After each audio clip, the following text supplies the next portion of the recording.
na sa gabing ito ang pagpapatuloy po natin sa mahalagang subject, ang continuation po ng Daniel 70 weeks. At bago yan mga kapatid ay hiniling ko muli ang ating kasamahan, Pastor Abila, to open this Bible study with a word of prayer. Pastor Abila. Praise the Lord. So mag-pray po tayong lahat mga kapatid. Panginoong Diyos, Ama naming tagapagligtas, sa gabing ito Panginoon, muli po kami lumapit sa inyong luklukan ngayong gabi upang hilingin po Ama ang inyong pong basbas at hilingin po Panginoong Diyos na sana pagpalain niyo po ang bawat isa sa amin, na maunawaan po namin ang mga bagay at mga paksang pag-usapan po namin ngayong gabi Panginoong Diyos. We need your anointing, open our mind and understanding Lord, na ganap namin maunawaan ang mga bagay na ito. Marami pong salamat. At ang lahat na ito, Panginoong Diyos, ay amin po ipinabalik sa inyong banal na pangalan, pangalan ng aming Panginoong Jesucristo ng tagapagligtas. Amen. Amen. At mga kapatid, kunting review lang po. Last week ay ibinahagi po namin sa inyo ang first division ng Daniel 70 weeks. Yung 7 weeks, equivalent to 49 years. At ang second division, yung 62 weeks, equivalent to 434 years. At tapos na po yan mga kapatid. At ngayon ay dito na po tayo sa space between the 69 and the 70 weeks dahil mayroon pong space of time dyan na hindi na ipagpatuloy itong Daniel 70 weeks na kung ito ay pinagpatuloy pa, nasa last week na po tayo. Equivalent for 7 years. Ngunit, nagkaroon po ng church dispensation, kaya ngayon, dito tayo ngayon sa church dispensation. Pero bago yan, ibigay ko muna ang time sa kay Pastor Abilas as a background sa ating pinag-usapan last Tuesday night. Pastor Abila. Praise the Lord. So maraming salamat Pastor Efren, Pastor Romy, at magandang gabi muli sa lahat po natin ng mga kapatid. Okay, so ngayong gabi mga kapatid ay gusto ko pong bigay muna itong kunting background lang sapagkat marami po tayo mga kapatiran din na nanonood, mga members po natin. Yung iba ay baguhan, parang wala pang masyadong alam tungkol po sa bagay na pinag-usapan natin. Kaya nga mas mainam, mas maganda mga kapatid na atin po maibigay ang background, lalo na pag pinag-usapan natin yung Israel at saka yung church, parang maraming mga nagtatanong patungkol po dyan. Now, una sa lahat, mayroon po tayong mga kapatid na mga dispensations, ano? May 6 dispensation to 7 dispensation. At ang una pong dispensation na pag-alaman po natin, before that, gusto ko pong i-define ano bang ibig sabihin ng dispensation, no? Para background na lang para sa ating mga ilang mga kapatid na medyo nanibago pa po mga kapatid sa mga bagay na pinag-usapan po natin. Now, pag-usapan natin yung dispensation, it is a period of time in which the Lord deal His people in a different ways, or the method or a scheme according to which God carries out His purpose towards men. So alam natin na ang first dispensation, ito po yung panahon ni Adan at saka ni Eva. At it ended mga kapatid, praise God, pagkatapos the second dispensation na pumasok yung panahon ni Adan, ni Noe, no? Sa flood. It ended in the flood. And the third dispensation, ito po yung panahon ni Nimrod mga kapatid, na nagpapatayo siya ng Tower of Babel. At doon po nag-umpisa yung maraming mga dialects o languages mga kapatid. At doon po, when God confounded the languages of those people that are there, ang nangyari mga kapatid sa panahon na yan, hindi nila na ipagpatuloy yung kanilang kinoconstruct na Tower of Babel. So marami ng mga races after that. So dumating yung tinatawag natin na fourth dispensation, na the promised dispensation. Dito po yung pumasok na bakit mayroong Israel at saka mayroong Gentiles at saka mayroong church. So Ang ibig pong sabihin mga kapatid, sa promise dispensation, ang Diyos ay hinirang at pinili niya si Abraham. So, the dealings of the Lord during the time of Abraham, si Abraham mga kapatid at ang kanyang anak na si Isaac, then from Isaac down to Jacob and Esau, then si Jacob mga kapatid, pinagpala ng Diyos at siya po ay pinalitan ang kanyang pangalan from Jacob to Israel. Doon po nag-umpisa yung tinatawag natin the 12 tribe of Israel from Jacob. Okay, so mayroon ng Israel. Yan po ang tinatawag natin mga kapatid na mga Jews o mga Israelites people. Now, from that promise dispensation up to Israel, Jacob mga kapatid, ang pang-apat, pang-lima na dispensation, yan po ang tinatawag natin na the law dispensation, na ang dealing din po ng Panginoon sa panahon na yan, exclusive pa rin para sa mga taga-Israel. From the promise dispensation, inirang ng Diyos, pinili ng Diyos, at pinangakuhan ng Diyos si Abraham. At mula kang Abraham, mga kapatid, ay dumating kay Jacob. Pagkadating kay Jacob, papunta kay Moses. Then Moses, yan po ang tinatawag natin na law dispensation, mga kapatid. So the dealings of the Lord exclusively for the Israelites people from the promise dispensation up to the law dispensation. Then after the law dispensation, mga kapatid, ang tinatawag natin ngayon na grace dispensation after the death of Jesus Christ. Kaya nga yan pong background na dapat maunawaan natin bakit mayroong Israel, bakit mayroong church, bakit mayroong Gentiles. Ano bang kaibahan nito? So, ang lahat ng mga tao na hindi Israelites, tayo pong lahat ay tinatawag na Gentiles. Ngunit may church na po ngayon sa ating panahon sapagkat God chose a people from among the Gentiles. He take a people from the Gentiles for His name. So kaya nga mayroon na pong church mga kapatid at mamaya siguro pag-usapan yung church. Now, isa pang bagay na gusto nating linawin dito, sa binasa natin sa Book of Daniel mga kapatid, mayroon po ditong tatlong division. Ito po ay naibahagi na ni Pastor Efren. Ito pong first division mga kapatid na 7 weeks. At ito pong pangalawang division na 62 weeks. At ito pong lahat ay na-accomplish na at ito po ay 69 weeks. Ngunit gusto po nating i-reconcile sapagkat ginamit po natin itong historical reference na nabanggit po natin dito na the King Artaxerxes during sa Babylonian Empire, siya po nag-decree. At dito po sa ating binasa, basahin ko ulit ang Daniel mga kapatid sa verse 25. It was they know therefore and understand that from the going forth of the commandments to restore and to build Jerusalem unto the Messiah, the prince shall be 7 weeks and 7 weeks and 62 weeks. The street shall be built again and the wall even in troublous times.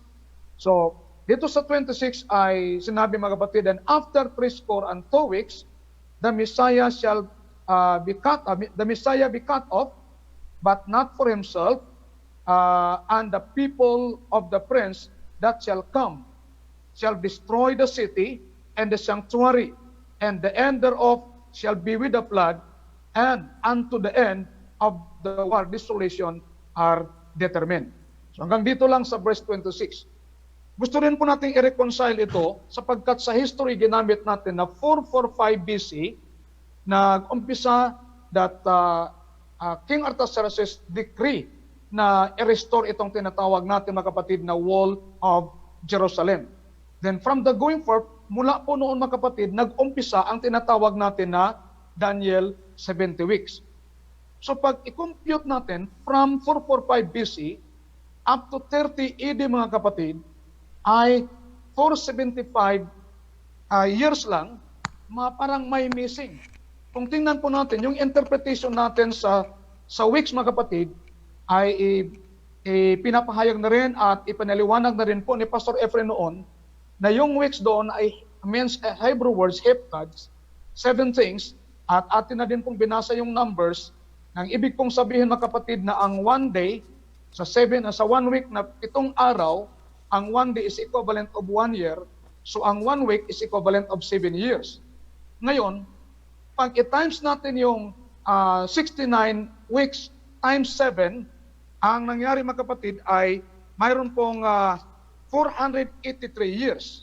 So parang hindi ata mag-coincide sa ating ginamit mga kapatid na reference sa history na 445 BC to 30 AD sapagkat 475 lang or inclusive 476. So may missing mga kapatid na parang 7 to 8 years. So dapat maunawaan natin, yan pang dahilan na bakit binasa natin noon yung Genesis sapagkat iba yung scriptural years, iba yung tinatawag natin na solar years. So sa solar years ay 365 and 1/4 days at ito pong scriptural years ay 360 days. Kaya nga sa computing yan ay makuha natin mga kapatid na tama yung sinabi ng banal na kasulatan, hindi po conflict ang ginamit natin na historical reference na 445 BC at 30 AD na 475 lang mga kapatid na taon, ngunit ang 69 weeks times 7 ay mayroong 483. Pero sa computation ay kinukompute po natin ang 360 days sa scriptural years at kinukompute po na mga kapatid ang solar years na 365 and 1/4 days. Yan po ang basis natin na bakit nakuha natin na hindi po nagkakamali ang sinabi ng banal na kasulatan noong sinasabi na 70 weeks or 69 weeks na na-accomplish na kaya nating i-reconcile by computing mga kapatid sa araw ng isang taon. Kaya nga marami pong salamat at sana po naunawaan po natin ito. Habang po tayo magpapatuloy mga kapatid, marami pa tayong bagay na matutunan, marami pa tayong bagay na mapupulot sa gabing ito sumagitan po ng paksang pinag-usapan po natin. Sana po naunawaan po natin at makakasabay po yung ibang mga kapatiran natin sa mga bagay na ating pinag-usapan ngayong gabi. Maraming salamat at ibalik po kay Pastor Efren. Maraming salamat sa paliwanag, Pastor Abila. At alam niyo mga kapatid, from the very beginning, ang Panginoon ay mayroong program sa Israel. Right. At ang Israel at saka ang church ay may kaibahan. There is a sharp, definite distinction between Israel and the church. Dahil sa Old Testament, mayroon ng Abrahamic Covenant, Mosaic Covenant, and Davidic Covenant. Yon ay naka-address lahat sa bansang Israel. So ang Israel, the Israel and the church are contrasted in the New Testament.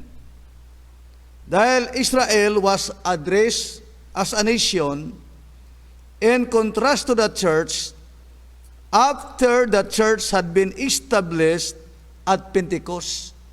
So yung Israel nasa Old Testament na, pero yung church ay na-establish lang after the day of Pentecost.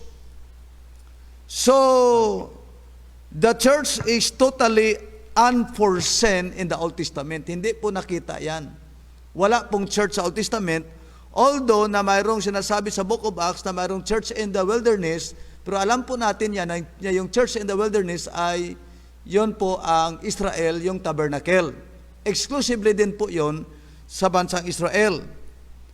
So, Paul teaches that the church originated with Christ in Ephesians 4:17.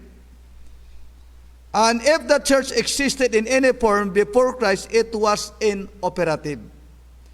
The church began with a pouring out with the Spirit at Pentecost. So yan po ang nangyari. And the church is a parenthesis coming between the 69 and the 70th weeks of Daniel. So yan po ang church. It is a gap between the 69 and the 70th weeks. Kaya dito tayo ngayon sa church, at ang church na ito ay open po sa lahat ng mga races. Okay? Gentiles and Jews, pag dumating na siya, tinanggap niya ang Panginoon, ay magiging church na po sila. Katulad po natin, mga Gentile po tayo, nang tinanggap po natin ang plan of salvation, tayo ay nagiging church. Yung church ayon ang mga redeemed people of God. Kaya sa gabing ito, mas maganda na ang church ay i-rapture at ang church ay kasama ng Panginoon sa second coming. Kaya ibigay ko ang time na ito para magkaroon ng differentiate between the rapture and the second coming. Dahil ito po ang maraming mga tao, at hindi lang mga tao, kahit mga pastor, ay parang inisa lang po nila yung church at saka yung rapture at saka yung second coming. Kaya ibigay ko ang time na ito sa ating District Presbyter, Pastor Romy Pistanyo, para explain po sa atin ang kaibahan ng rapture at saka yung second coming. Pastor Romy? Thank you, Pastor Efren, and even to Pastor Abila sa magandang paliwanag po na ating napakinggan. At alam naman natin na isa ito sa pinaka-importante, kapatid, na bahagi sa ating pagtuturo. Dahil hindi lang po ito theory, doctrine ito eh. Because every time you teach, that's a doctrine. So, and we know that sa atin ay talagang, majority sa atin, we are believing about the pre-tribulation theory. So dito ay ating pumasumpungan, what is the difference between the rapture and the second coming? Number one, at the rapture, Christian will meet in the air, according to 1 Thessalonians chapter 1, verse 4, 16 to 17, for the Lord himself shall descend from heaven with a shout, with the voice of the archangel, and with the trump of God. Itong trump of God, marami nga lito. And the dead in Christ shall rise first, then we which shall alive and remain shall be caught up together with them in the clouds, to meet the Lord in the air. So shall we ever be with the Lord. But in the second coming, sinabi ng Zechariah, kapatid,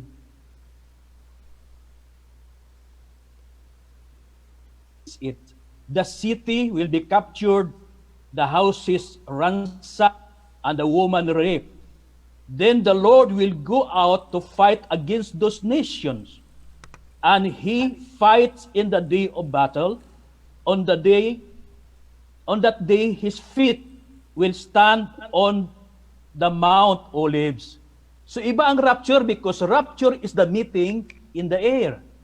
While ang second coming, Jesus himself, kapatid, will step and he will stand on the Mount Olives. So at the rapture, Christ himself comes to take the believers out of the world. Ating malabasa kanina, ang 1 Thessalonians 4:16 to 17, while the second coming, Christ sent his angels to gather even his people and even to take judgment among the ungodly. Sinabi dyan sa Matthew 13:41, the Son of Man shall send forth his angels, and they shall gather out of his kingdom all things that offend, and them which do iniquity. 13:49 says, so it shall it be at the end of the world, the angels shall come forth, and ever the wicked from among the just. Sinabi din doon, kapatid, doon sa book of Matthew 24:30-29, yung the days of Noah, and even yung the days, kahit doon po sa parable about Matthew 24:40-41. So the third thing, kapatid, at the rapture, believers are taken on the earth while unbelievers are left. So ang rapture, hindi po ito, kapatid, makita sa mga unbelievers. This is for the church only.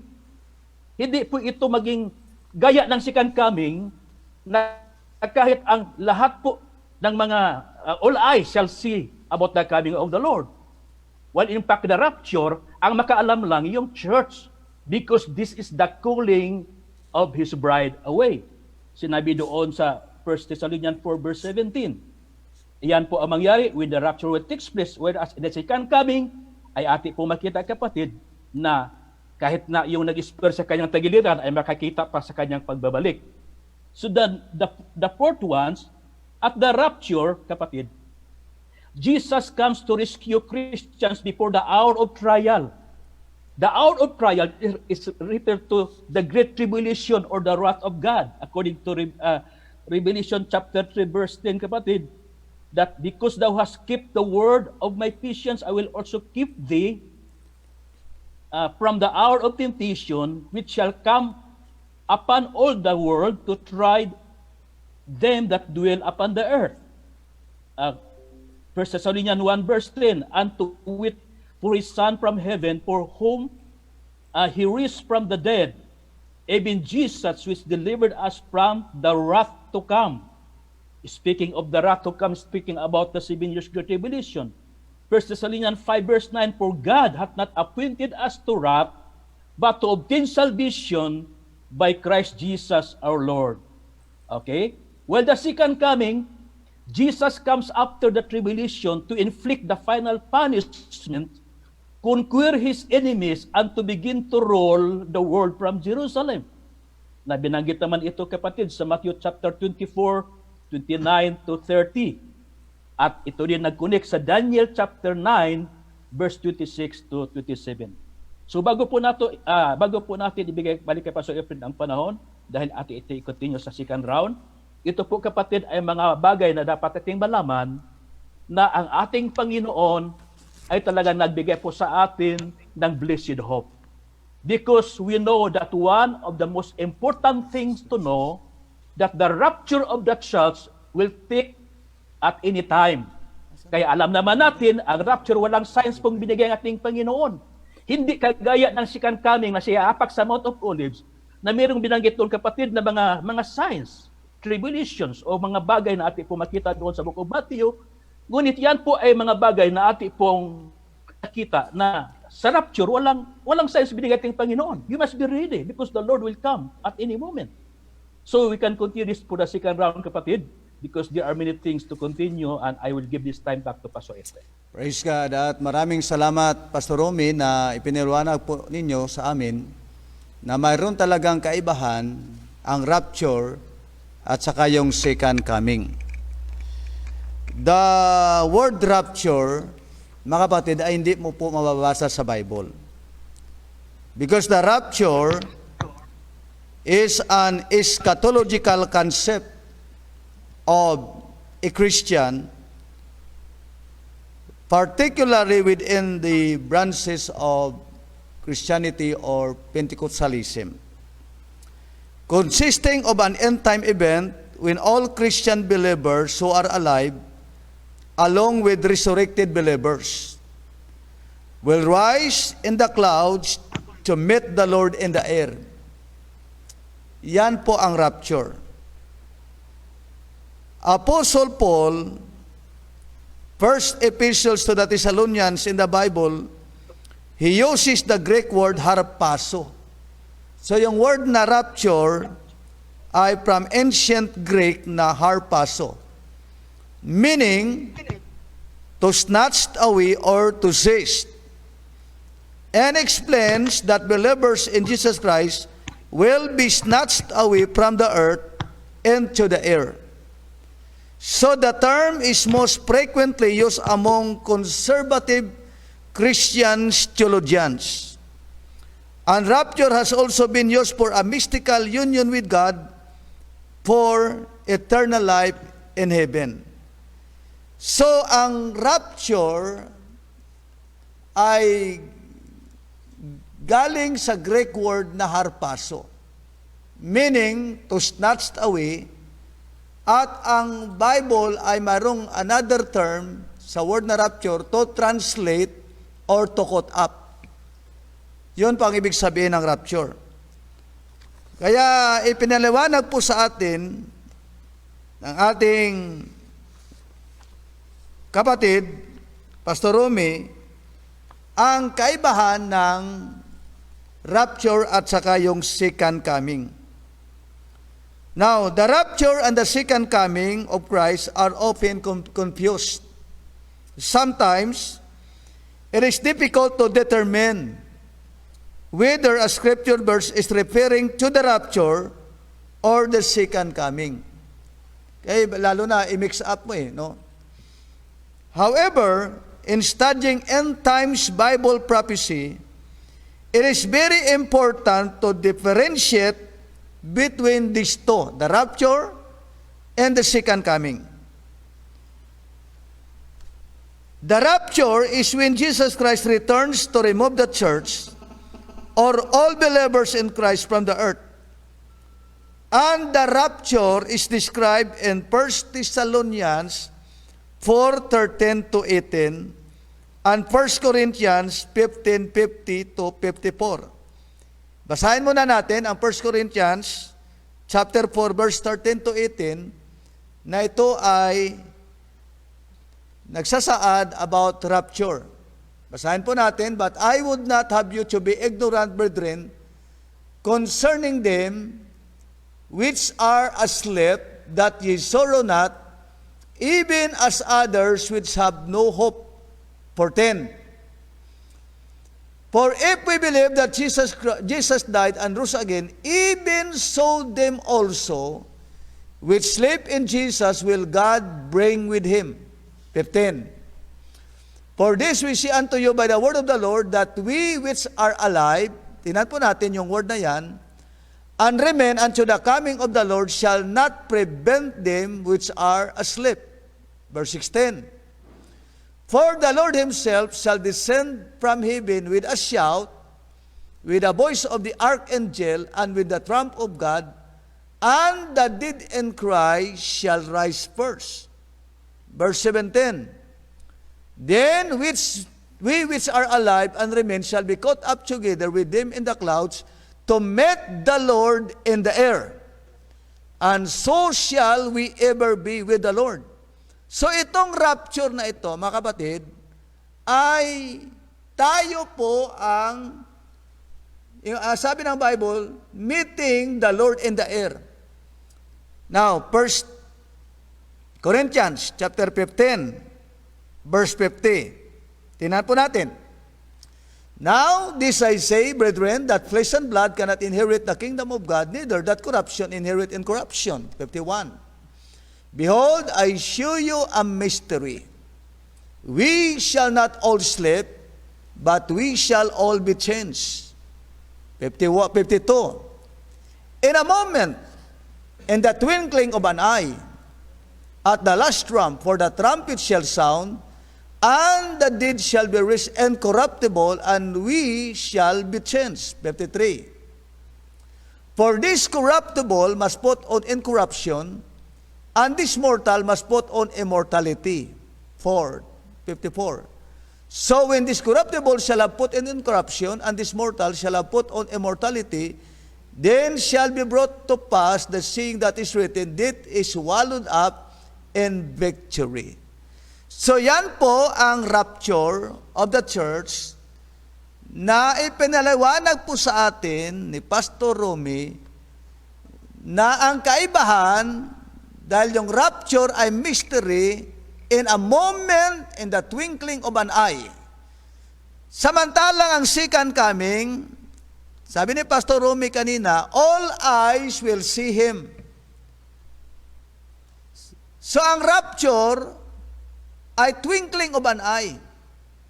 At ang makarinig, yung mga believer, yung mga Christian, mga kapatid, samantalang ang second coming, ang lahat po ng mga mata ay makakakita sa pagpabalik ng ating Panginoon. At sa second coming po, kasama na ng Diyos ang church.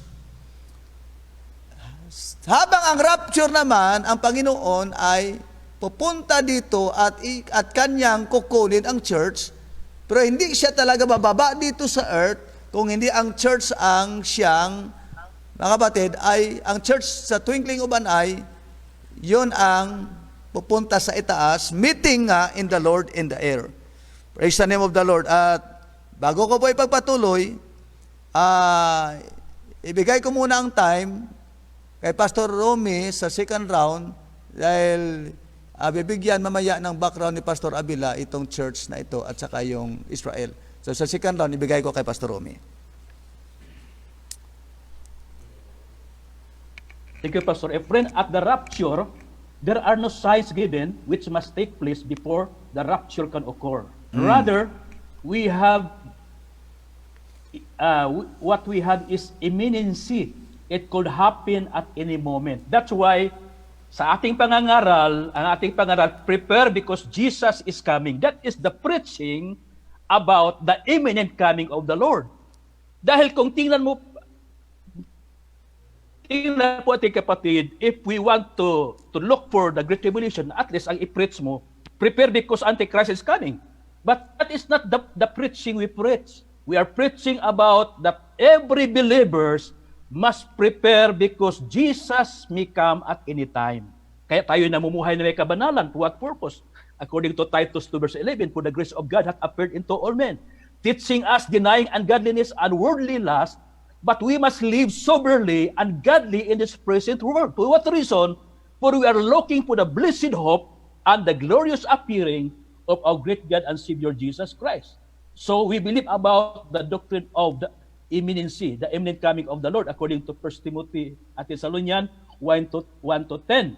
For they themselves show of us what manner of entering in we had into you, and how you turn to God from idols, serve the living and true God, and to wait for his Son from heaven, whom he raised from the dead, even Jesus, which delivered us from the wrath to come. James 5 verse 9, do not complain, brethren, against one another, that you yourselves may not be judged. Behold, the judge is standing right at the door. Revelation 3 verse 11. Behold, I come quickly. Hold that fast which thou hast, lest that no man take thy crown. Philippians 3:20, for our conversation is in heaven, for whence also we look for the Savior, the Lord Jesus Christ. So ano naman ang kaibahan sa second coming, kapatid? Because the second coming detailed signs Wala. to earth. Number one, many shall come in my name and deceive many. Wars,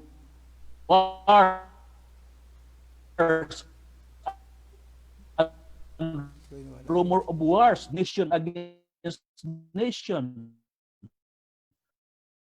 famines, pestilence, or many shall betray one another. Abomination of desolation shall take place. You must flee Jerusalem, great tribulation. More false Christ are coming. Immediately after the tribulation of those days, the sun darken, moon will not give its light.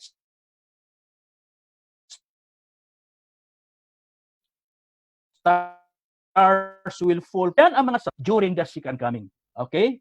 The rapture, there is no mention made of God's judgment or trial taking place.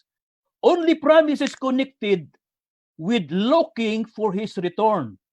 Nga atin makita nga doon sa nabasa natin kanina ang 1 Thessalonians 4:16 to 18, then Revelation 3:20. At dito naman kapatid, sa second coming, tribulation and judgment will take place according to Zechariah chapter 4 verse chapter 14 verse 2 and 4, and Matthew chapter 25:31 to 46. Okay, tapos yung itong number 7 bago tayo magkaroon ng round 3 kapatid. So at the rapture, the resurrection of the dead in Christ takes place during the descent of Christ. So meron pong pagkabuhay muli kapatid sa mga taong namatay dyan kay Kristo. Then the second coming, the resurrection of the righteous dead who died during the tribulation takes place only after Christ has descended to earth. Kaya after sa tribulation, meron na tayo kapatid na anticipation about the millennial reign of Christ. Na sinabi dito kapatid about Revelation chapter 19, 11 to 21 and Revelation 21 to 5. So yan po ang mga bagay na ating pong malaman na meron talagang distinction and kaibahan ang rapture at ang second coming. So we will continue. Medyo may kuhan yata yung internet, hindi masyadong stable. So, papatuloy natin yan mamaya. At sa gabing ito ay ibigay ko muna ang time sa ating kasamahan, Pastor Abila. Pastor Abila? Praise the Lord. So, Magandang gabi muli, no? Okay, so before natin ipagpatuloy yan mga kapatid, no, ang kaibahan po sa second coming at sa rapture, gusto muna natin bigyan ito ng konting explanation, ang kaibahan ng church at Israel. Sapagkat ito pong rapture ay para ito sa mga iglesia ng Diyos, ngunit ito pong second advent ay para po sa Israel. So para hindi po tayo malito mga kapatid, gusto ko munang basahin ito. No? Distinction between Israel and the church. Ano bang kaibahan? Para hindi tayo malito, pinag-usapan natin ang rapture, it is for the church, and yung second advent ay para po sa Israelites. Now, dito po mga kapatid ay mayroon pong mga contrast between Israel and the church, which you ask conclusively that these two groups cannot be united into one, but must be distinguished as two separate entities which whom God is dealing in a special program. So ito po, una sa lahat mga kapatid ay ang nationality. Pag tingnan po natin yung nationality, ang Israel ay one nation mga kapatid. Ito ang kaibahan sa church. Ang church po mga kapatid ay nagmula sa lahat ng bansa. The church came from all nations. While Israel mga kapatid ay isang nation lang po, isang bansa lang. Now talking about the divine dealing ng Panginoong Diyos, sa Israel, national and individual. Yan po ang how God deals sa Israel, but the church, it is an individual only. God deals an individual person. Sino yung sumampalataya sa Kanya, ay maging iligtas ng Panginoong Diyos at maging iglesia at templo ng ating Panginoong Jesucristo. Now, tungkol din po sa dispensation, Israel seen all ages from Abraham. Ngunit ang church, seen only in this present age. So ito po yung kaibahan. Now, kung pag-usapan din po natin yung ministry, Israel, no missionary activity and no gospel to preach.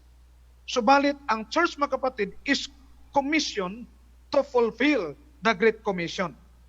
Now, the governing principle, Israel mga kapatid ay Mosaic law, ang system po na kanilang ina-adapt. Subalit, ang church mga kapatid, the system of the church is grace system. Now, kung pag-usapan din po natin yung promise of Christ's return, Israel in power and glory for judgment, but church to receive us to Himself. Okay, now ang kaibahan din po sa Israel at sa iglesia, when it comes to position, ang Israel mga kapatid ay a servant, but the church become a members of God's family.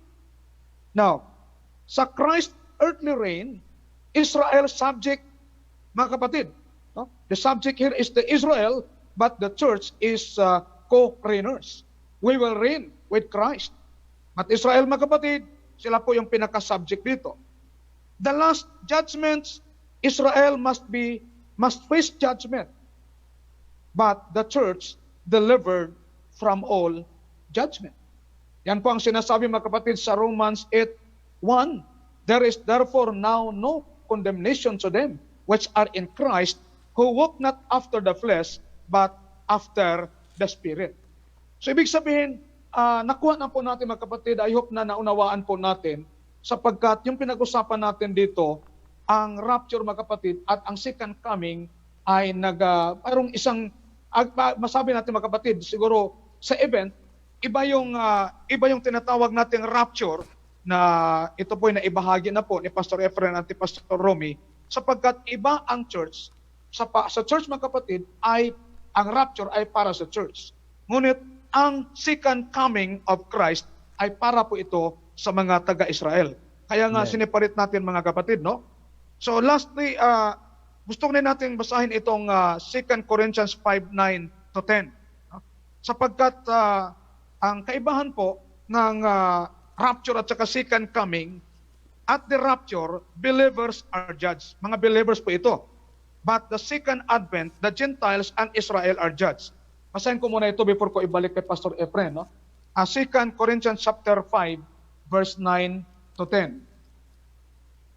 Ayon po dito, wherefore, we labor that whether present or absent, we may be accepted of Him.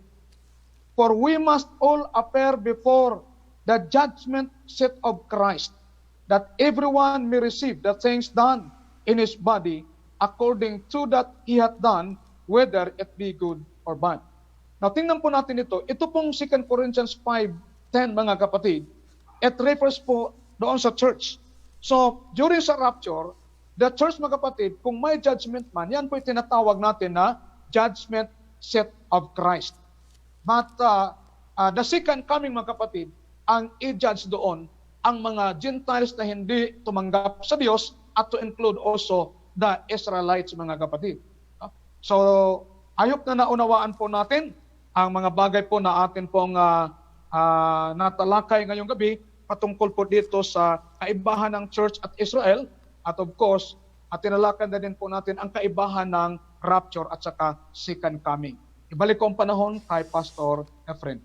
At maraming salamat po, Pastor Abila, sa pag-explain po sa atin ng kaibahan about the church and Israel.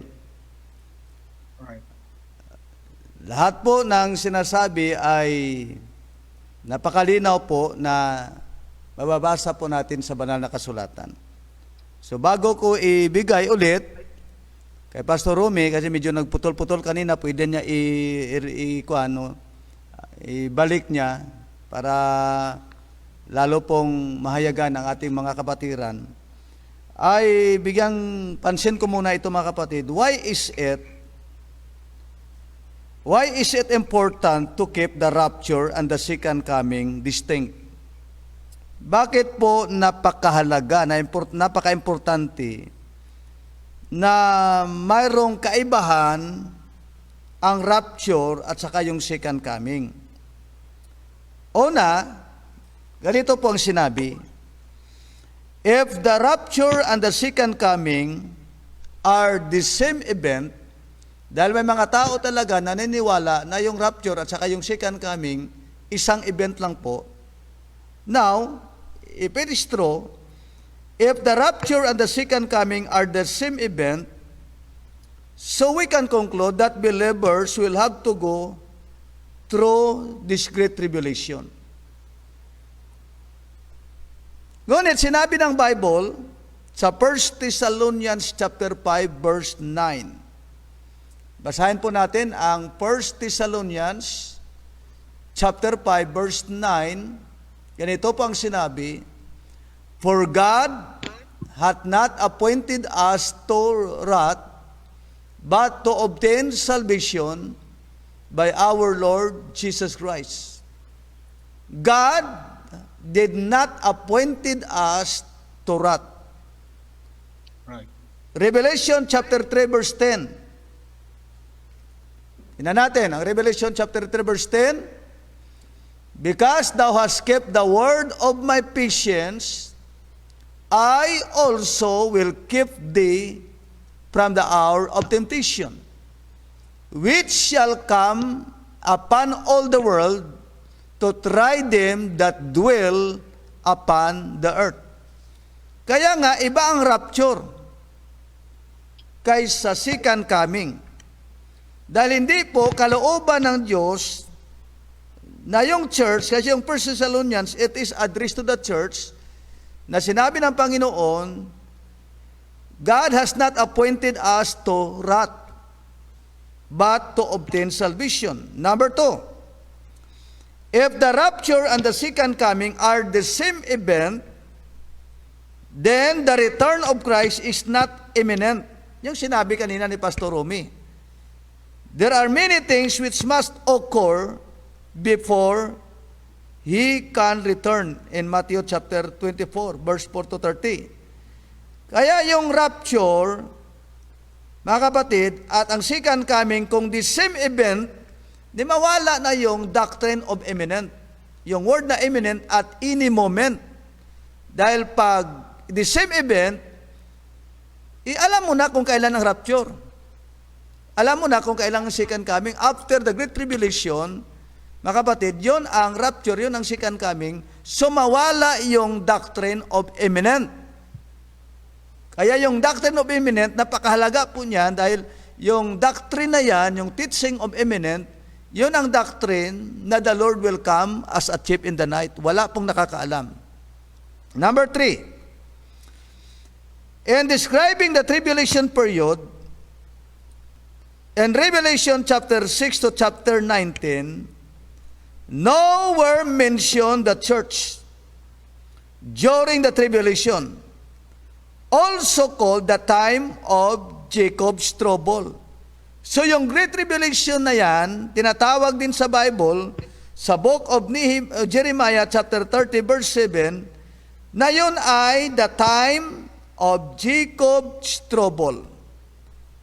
And God will again turn His primary attention to Israel according to Romans chapter 11 verse 17 to 31. So the rapture and the second coming are similar but separate events. Yan po ang pinakatama. Similar but separate events. Dahil yung second coming ay yung Great Tribulation ay para yan at tinatawag yan the time of Jacob's trouble. Wala na po ang church diyan. Dahil pag binasa natin ang Book of Revelation from chapter 1 to chapter 3, hanggang diyan lang po ang church. Pagdating sa chapter 6 hanggang chapter 9, 10, mga kapatid, wala na po ang church at doon po ang mga Baals, nandoon po ang mga zeals, nandoon po ang mga trumpets, nandoon po ang Great Tribulation. At kailan nag-appear ang church? Nag-appear ang church sa last chapters na of the Book of Revelation. Kaya yan po ang napakaliwanag na sinabi ng banal na kasulatan. Ibalik ko ulit ang time sa ating kapatid, Pastor Romy. Pwede niyang ibalik mamaya yung sinabi niya dahil nagkaputol-putol kanina. So, ikuhan mo na lang, Pastor Romy. Pwede mong ibalik yung explanation mo kanina, second round. Pastor Efren. Okay. Okay, so napaka-liwanag po kapatid kung atin naintindi.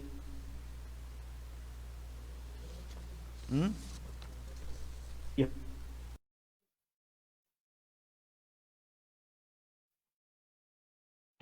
Man, baka okay na ba? Okay na?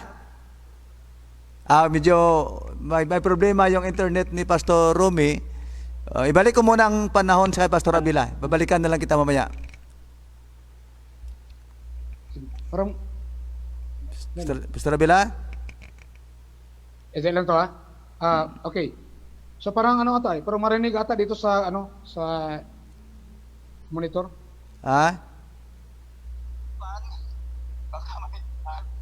Okay. Pastor Romy? Okay lang, Pastor Rom? Ikaw, ano man? Okay na, okay na. Sige, Pastor. Balik ka, Pastor Romy. Okay, Pastor Romy, sa'yo. Sige. Sige. Napakahalaga po kapatid ang mga explanation ni Pastor Efren at saka ni Pastor Abila na yung rapture ay para sa church yon. So hindi tayo pwedeng papasok sa area na hindi para sa atin. Kaya yung second coming, intindi niya sa mga Hudyo, dahil yung mga Hudyo kasi ay stubborn yan sila, mga hard-headed ng mga tao dahil they reject the Messiah, they don't accept Jesus Christ. But during that time, there will be a great conversion of the Jews na sila po kapatid ay kumikilala kay Kristo bilang Messiah at their God. Kaya nagkaroon ngayon dyan ng mga tribulation saints dahil sila po ang pinag-uusig sa span na yan. Nagkaroon po ng conversion sa mga Hudyo. Kaya yan po kapatid ang dapat nating malaman. So ang second coming of the Lord, yan po ay nakalaan sa mga Jewish people dahil tinawag sila ng Panginoon upang kanilang kilalanin si Kristo at sila puligtasin ng Panginoon sa kanila pong tinatawag na mga persecution, masabi natin na magkapighatian. So dito ay ating masumpungan the difference between the rapture and the second coming. At the rapture, Jesus comes to rescue Christians before the hour of trial, the tribulation, and the wrath to come. While the second coming, Jesus comes after the tribulation to inflict final judgment, conquer his enemies, and to begin to rule the world from Jerusalem. Okay, may mga bersikulo kanya na natalakay na ni Pastor Efren. And at the rapture, there are no signs given which must take place before the rapture can occur. Rather, we have is imminency. It could happen at any moment.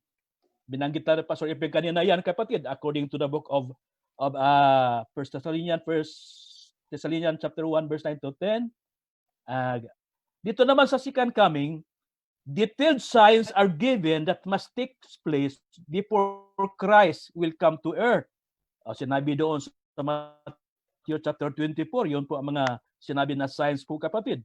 So, at the rapture, there is no mention made of God's judgment or trial taking place. Only promises connected with looking for His return.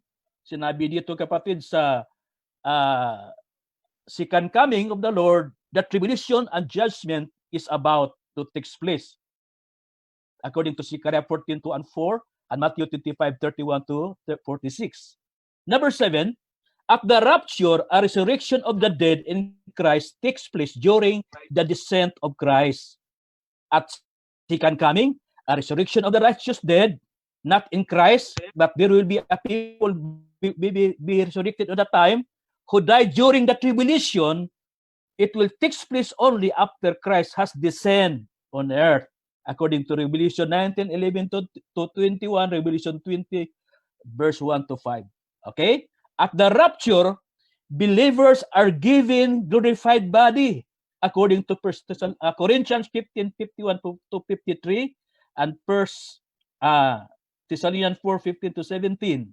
While the second coming, believers who are alive will enter the millennial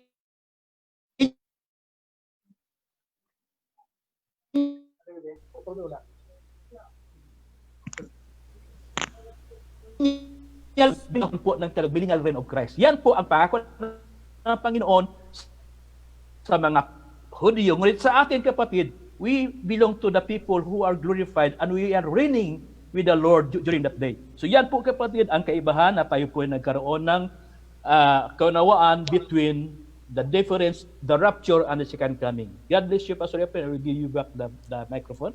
Okay, so nasa Kumusta differentiate yung po signal tayo ng rapture at second coming about the church and the Israel. Mga kapatid, hindi pa po natin tinalakay yung last part of the 70 weeks, yung 70th week, yung last 7 years. Hindi pa po natin pinag-usapan dahil nasa church pa lang po tayo. At kailan po makunik na ulit yung last week of the Daniel 70 weeks, yung ika-70th week na yan, pag wala na po ang church.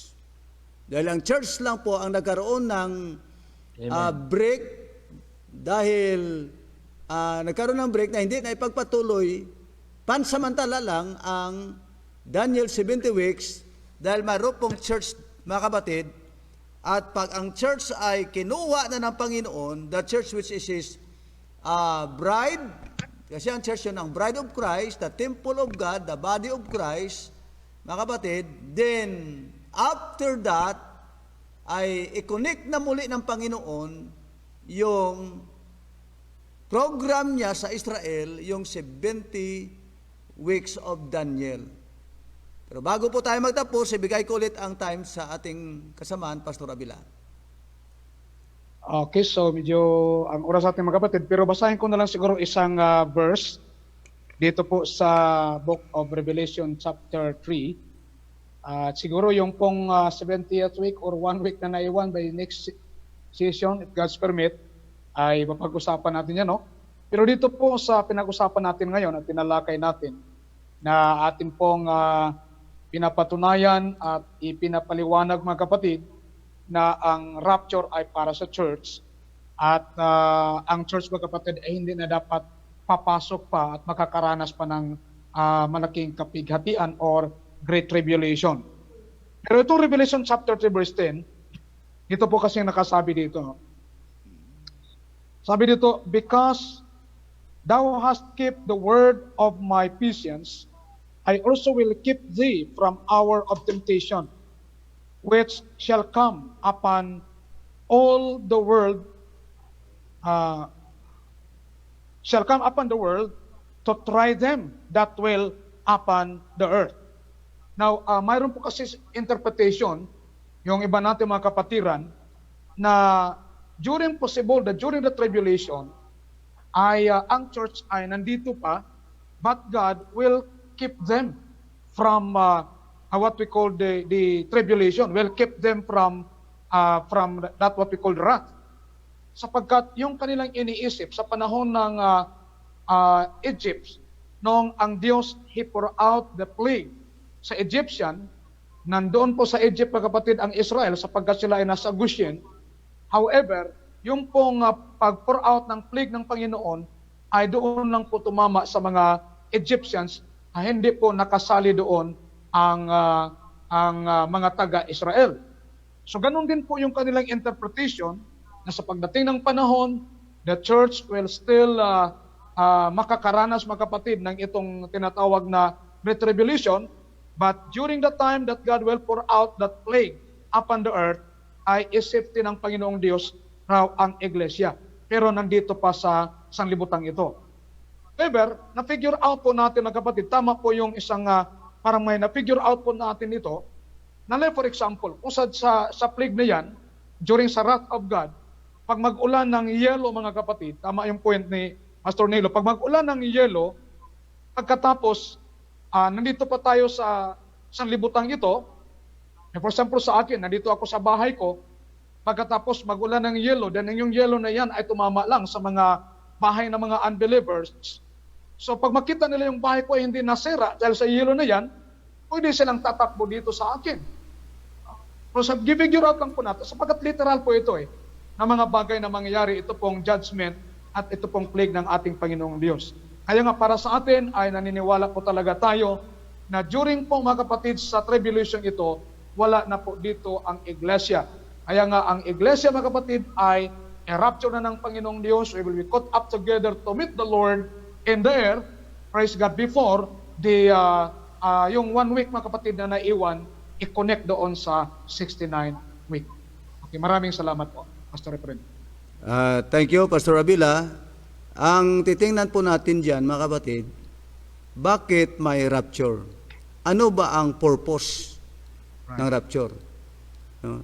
Kasi pag we will go through the 7 years Great Tribulation at pagkatapos a rapture, what is the purpose of the rapture? Ano ba ang layunin? Ano bang purpose? Kaya ngayon ang tinatanong natin, kung halimbawa dadaan pa ang church sa Great Tribulation, after that, a rapture, din ang tanong, what is the purpose of the rapture? Di ba? Kaya nga, mga kapatid, pag-isipan muna natin ang mga bagay na yan. Ibigay ko ang last kay Pastor Rumi bago tayo magtapos. Thank you, Pastor Efren. Mga kapatid, ang pinaka-conclusive diyan, yung sabihin natin na kahit dito ang iglesia sa sanlibutan, hindi rin makaranas ng Great Tribulation, very inconsistent yan. Dahil one of the doctrine sa nagtuturo, kapatid, na ang church daw ay hindi ma-purify kung hindi ka dadaan sa Great Tribulation. Yan ang doktrina na kanang ini-impress. Kaya kung sabihin nila na proteksyonan ng Panginoon, paano nagkaranas ng proteksyonan? Kaya nga tayo i-rapture ng Panginoon dahil yan po ang protection para sa atin. There's no other way to protect us. Only the rapture give us protection from the wrath to come, kapatid, na ito naman talaga ang mangyari. Kaya napakahalaga na ating pong pag-isipan dahil napaka-importante po ito sa ating buhay dahil ang rapture yan po kasi ang nag-determine natin ligtas o hindi. Kaya anytime the rapture will take place, kaya maghanda po tayo. Hindi po tayo magkaroon, kapatid, ng pag-agam-agam na baka dumaan pa tayo ng ganitong mga anggulo, ganyan-ganan, ganito-ganyan. Kahit hindi po, dahil the Lord will come at any time. The doctrine of the imminent coming of the Lord is really the doctrine we embrace. That's why we always preaching about prepare ye, people of God, because the Lord is coming. So yan po ang ating mga pangaral, Pastor Efren, and hopefully na ito pinabigay sa atin ng more inspiration to serve God. And we are not looking for the days that appointed into wrath, but you are looking for the blessed day, yung sinabi ng Biblia, a glorious hope natin pong naangkin mula po sa ating Panginoon si Kristo. Magandang gabi po at I believe ko kapsoy po na panahon.